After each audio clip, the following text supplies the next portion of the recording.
Como é bom estarmos mais uma vez juntos para meditar, para crescer, para avançar no conhecimento das coisas de Deus, das coisas espirituais.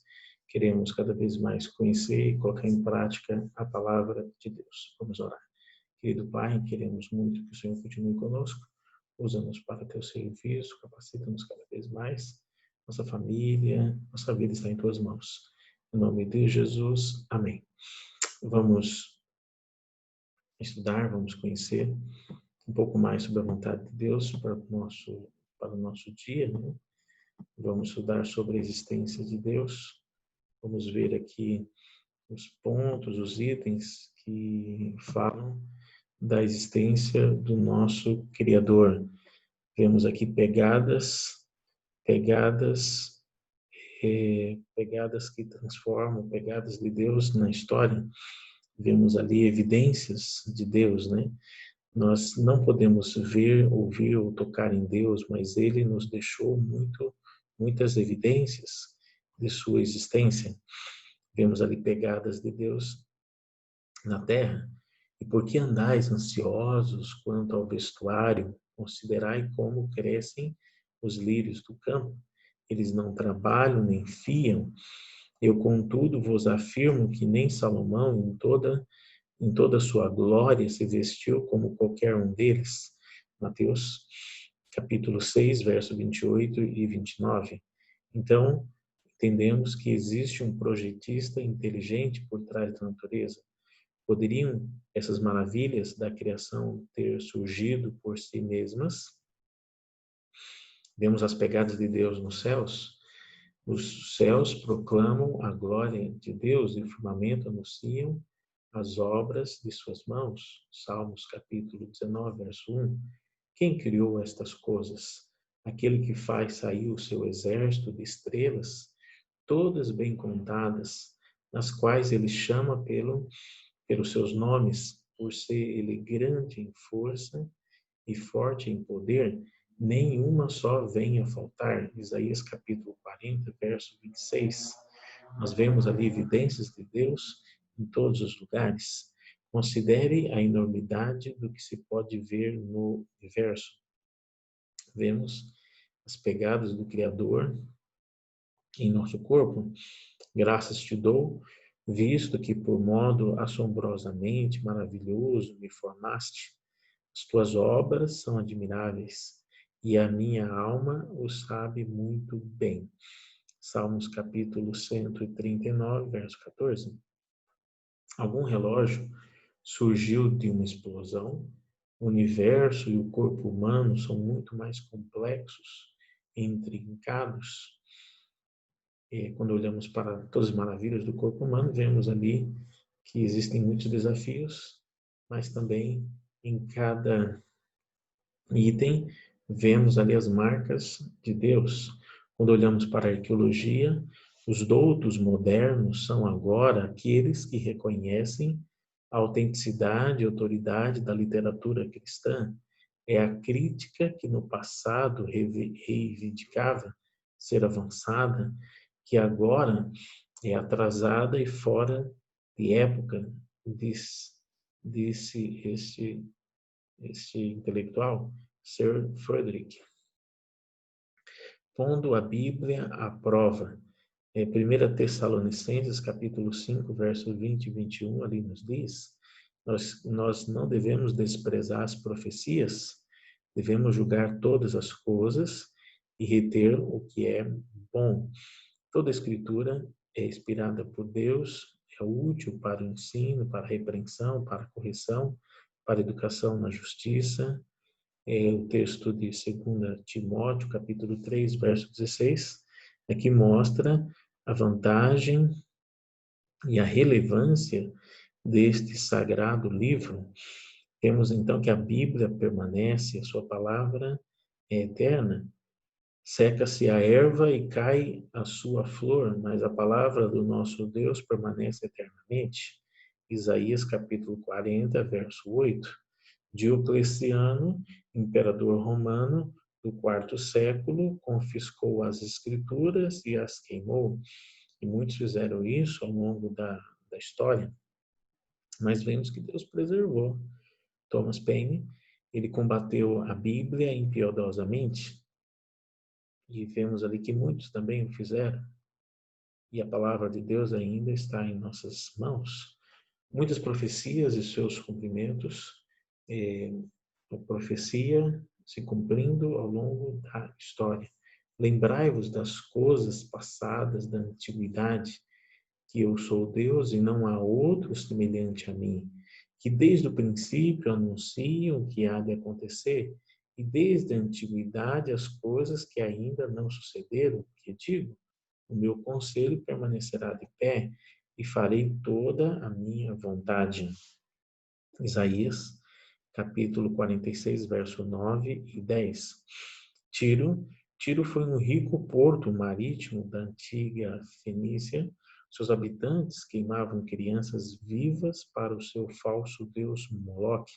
Em Ezequiel capítulo 26, versos 7 a 14, Deus avisou que aconteceria 6 coisas a Tiro. Traria então Nabucodonosor, que era rei de Babilônia, contra Tiro. Muitas pessoas em Tiro seriam mortas. As ruínas da cidade seriam lançadas no mar. A área da cidade seria como uma rocha nua. Os pescadores usariam esse local para secar suas redes. Nunca mais seria reconstruída. Essa notável profecia cumpriu-se fielmente. Quando olhamos para o Egito, Ezequiel capítulo 29, verso 14 e 15, ali nos diz: restaurarei a sorte dos egípcios, e serão ali um reino humilde. Tornar-se-á o mais humilde dos reinos. Nunca mais se exaltará sobre as nações, porque os diminuirei, para que não dominem sobre as nações. Ezequiel capítulo 29, verso 14 e 15. Hoje, 70% dos egípcios são analfabetos e muitas mulheres e crianças ainda são utilizadas como burros de carga. Vemos ali que no passado o Egito foi uma superpotência e hoje ele perdeu de vez a sua influência. No passado, o papiro também crescia abundantemente ao longo do rio Nilo, porém Deus profetizou em Isaías capítulo 49, verso 7, que o papiro iria desaparecer. E até mesmo esse mínimo detalhe tem se cumprido. Uma poderosa e orgulhosa cidade antiga, esta chamada Petra, com mais de 1000 edifícios entalados em rochas. Ali, a cada semana, uma jovem mulher era violentada, seu coração era arrancado e seu corpo vivo e oferecido ao sol nascente. E ali vem uma profecia para essa cidade.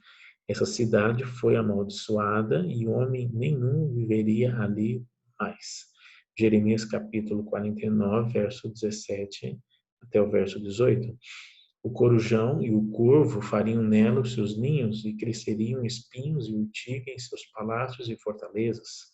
Isaías capítulo 34, verso 11 a 13. E assim é até os nossos dias. Quando olhamos para a Babilônia, apesar de toda a sua pompa e glória, Deus disse: Babilônia se tornará em montões de ruínas. Jeremias capítulo 51, verso 26 e 37. Nunca, jamais será habitada, ninguém morará nela, o arábio não armará ali a sua tenda, nem tampouco os pastores farão ali deitar os seus rebanhos, porém nela as feras do deserto repousarão. Isaías capítulo 13, verso 20 e 21.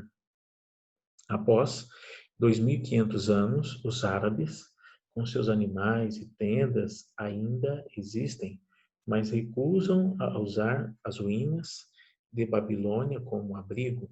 Quando olhamos para a profecia ligada a Israel, aqui nos diz: espalhar-vos-ei por entre as nações e desembainharei a espada atrás de vós. A vossa terra será assolada e as vossas cidades serão desertas. Levíticos capítulo 26, verso 33 até o 34. olhando para a profecia ligada a Israel, esse povo antigo de Deus misturou-se com todas as nações por mais de 2.500 anos. No entanto, sempre manteve a sua identidade racial. Quando olhamos para a Bíblia e olhamos para a existência de Deus, as pegadas do Criador na história, nós vemos o poder da Bíblia para transformar vidas. A existência de Deus tem esse foco, transformar vidas. Romanos capítulo 1, verso 16 nos diz: pois não me envergonho do Evangelho, porque é o poder de Deus para a salvação de todo aquele que crê, primeiro do judeu e também do grego. Outro texto é da Bíblia, aqui nos diz, Salmos capítulo 34, verso 8, ó, provai e vede que o Senhor é bom, e bem-aventurado o homem que nele se refugia. O que devemos fazer, então, a cada dia? Devemos ler mais a Bíblia, devemos entender que você vai poder conhecer mais a Deus, conhecer mais sobre Jesus, você vai entender mais sobre a onipresença, a onipotência, a onipotência, a onipresença desse nosso Deus, de toda a divindade. Conhecemos muito bem que Deus é onisciente também, conhece todas as coisas, e você faz parte do plano de Deus, você faz parte do sonho do Senhor, que você possa continuar seguindo, amando e vivendo a cada dia à altura do plano e do sonho de Deus. Ele existe e Ele quer te abençoar. Vamos orar. Querido Pai, queremos a cada dia conhecer mais sobre o Senhor, queremos a cada dia entender o Teu plano para a nossa vida, para a nossa história. Continue, Senhor, guiando nossa família, nos livrando de todos os males. Usa-nos para, para, para sermos um vaso de honra, um instrumento de salvação. Continue abençoando a cada um. Em nome de Jesus. Amém. Que bom que estamos aqui juntos. Que você continue seguindo a Jesus bem de perto.